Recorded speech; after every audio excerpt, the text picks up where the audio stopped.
Hello and welcome to the Columbia Daily Tribune's Behind the Stripes football webcast. This is Tribune sports editor Joe Walljasper along with Tribune football beat writer David Morrison. David, Missouri coming off a 36-17 victory over Florida, now 7-0. This one was one we were looking forward to mostly to see how Maty Mauk would fare in his first game as a starter, and I thought he fared pretty well. Through 18 of 36 completions for one touchdown, one interception, ran for a 17-yard touchdown. Threw for 295 yards, and they won the game. Was never in a whole lot of doubt, although Florida did narrow the gap to 7 points in the second half, but Missouri was in pretty good control throughout.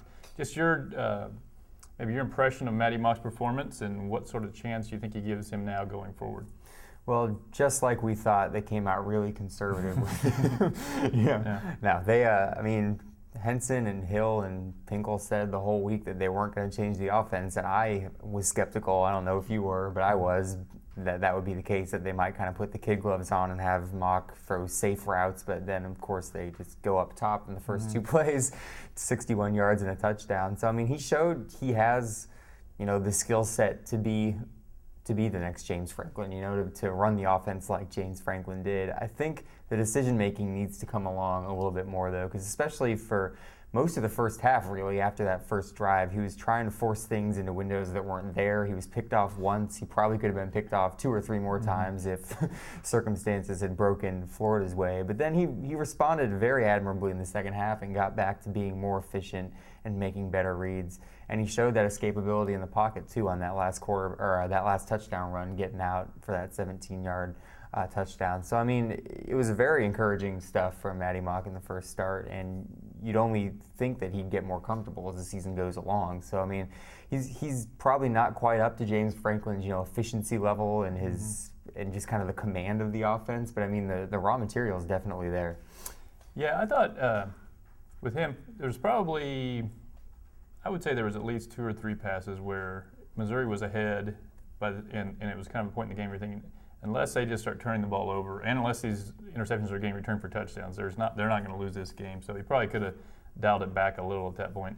But I think kind of what you're getting from him is the good and bad, maybe of a supremely confident person. Like the fact he's that confident, he's not all shook up about coming in and playing in a game of that magnitude. He didn't seem bothered in the least, and that's the most important thing. Now, it can work against you a little bit if you think you can squeeze the ball in between 5 defenders, right. In the middle of the field when you're beating Florida 13-3 and their offense is anemic.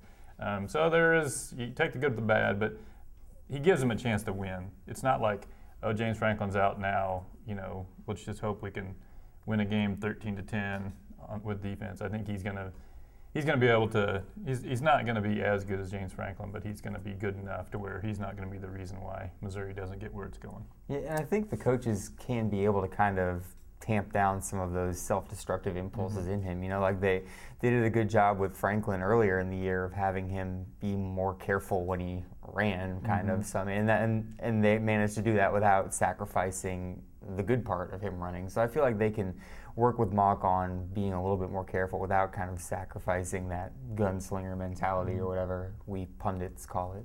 I think he's also the safest passes Missouri can throw are the deep passes. I think when you start seeing the ones he threw that were in the most danger were more the medium to short stuff. I think throwing it deep with those receivers they have isn't unsafe, especially when you ran into a team. Florida likes to play press coverage, so it just made a lot of sense, and that was part of the reason why offensive coordinator Josh Henson said he wanted to go deep, was just because if they're going to come up and crowd you that way, then you do need to throw it deep, which they did successfully.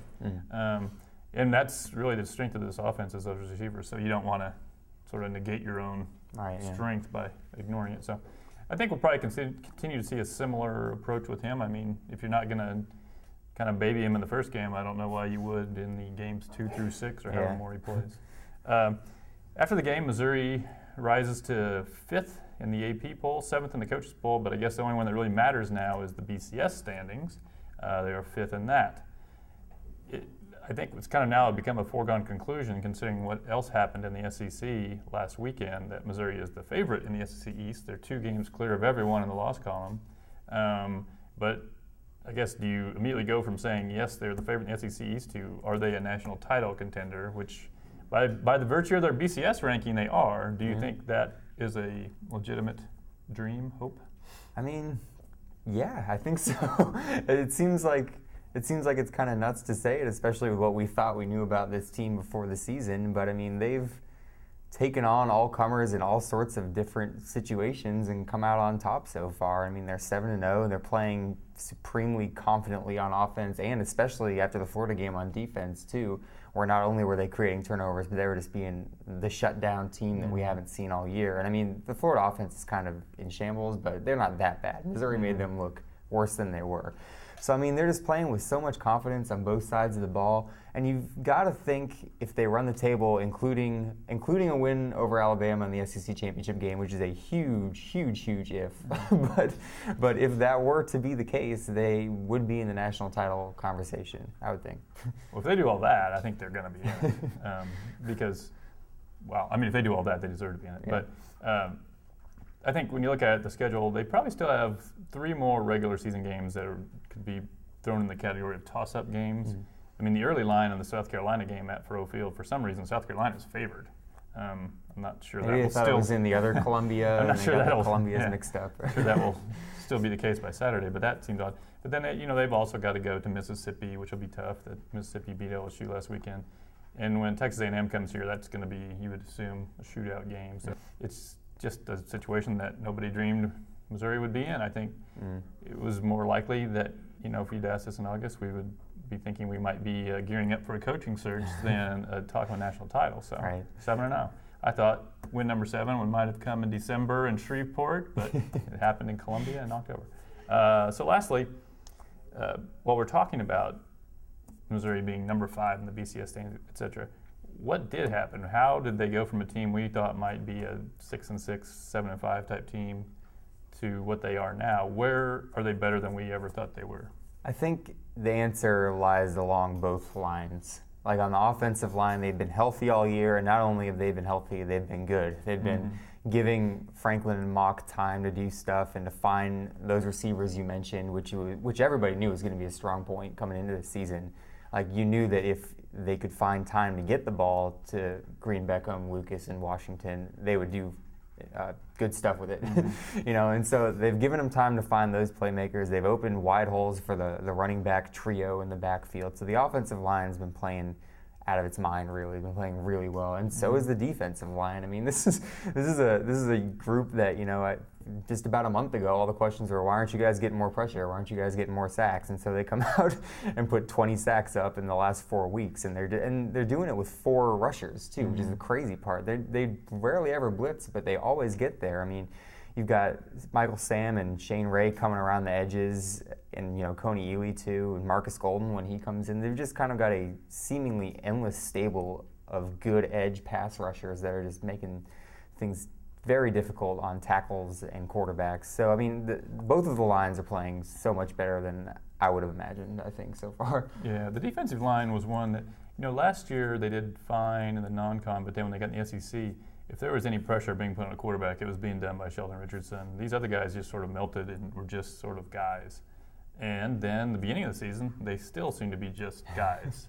And that's the weird thing. As you step up in the competition, suddenly those guys have become unblockable. So either SEC lines are worse than MAC and whoever other conferences they play, lines, Ohio Valley Conference, or somehow they've gotten a lot better over that period of time. I mean, these were guys whose names we knew, Coney Ely, Michael Sam. I mean, you knew who they were. I mean, they played a lot, but they're dominant players. I mean, they're talking about, I think Michael Sam, if the season ended now, would be a first-team All-American.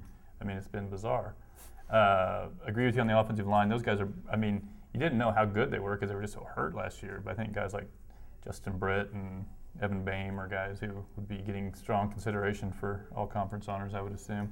And I like the way they're kind of doing the running game more. Last year, the previous several years, it was so horizontal. Guys were running sideways after they took handoffs, and it's a lot more downhill. I think that takes advantage of the skills of the guys they have a little better. They're little quick guys that they're not getting spread out to the sideline. So that's been good. They've been great at turnovers, which I think also comes back to the defensive line, because almost all the turnovers they're getting are caused by the quarterback being under pressure, whether he either fumbles or throws interceptions. Right. So if you can pressure the quarterback, you are going to be way up in the turnover margin. So that will wrap up this webcast. Next week, we will talk about Missouri's homecoming game against South Carolina and look forward to their matchup with Tennessee.